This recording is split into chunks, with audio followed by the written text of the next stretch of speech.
नमस्कार. सर्वांना अहिल्यादेवी होळकर यांच्या जयंतीनिमित्त खूप खूप शुभेच्छा. त्यागालाही लाज वाटावी, त्यागालाही लाज वाटावी असा महान त्याग तुझा, त्यागालाही लाज वाटावी असा महान त्याग तुझा. तुझ्या त्यागाने अभिमान आमचा, तुझ्या त्यागाने जागा झाला अभिमान आमचा, अभिमान आमचा. जेव्हा जेव्हा या समाजात अन्याय, अत्याचार, अधर्म वाढतो तेव्हा त्याला संपवण्यासाठी या जगात शक्ती जन्माला येते आणि तसेच घडले.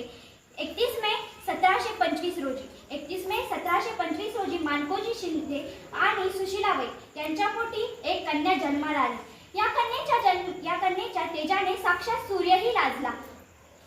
या कन्येचे नाव अहिल्या असे ठेवण्यात आले. या कन्येचे नाव अहिल्या असे ठेवण्यात आले. ही तीच महिला जिने सत्तेचा मंत्र वापरून विकासाचा तंत्र या हिंदुस्थानाच्या भूमीवर राबवला. ही तीच अहिल्या जिने चूल आणि मूल या समाज व्यवस्थेला ठुकरावून देऊन एका हातात शस्त्र आणि दुसऱ्या हातात शास्त्र घेऊन तब्बल 29 वर्ष राज्यकारभार केला. अहिल्याबाईंना लहानपणापासूनच तलवार चालवणे, भाला फेकणे, युद्ध लढणे अशा गोष्टींचे शिक्षण व प्रशिक्षण दिले जात होते. हाच होता त्यांच्या व्यक्तिमत्व वाटचालीची सुरुवात.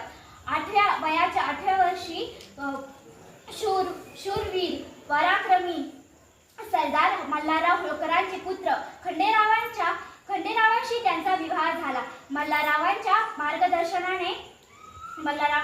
मार्गदर्शनाने अहिल्यादेवींनी आपल्या वाटचालीची सुरुवात केली. सर्वात जास्त अहिल्यादेवींना मार्गदर्शन केले असेल तर त्यांचे सासरे मल्हारराव होळकर. मल्हारराव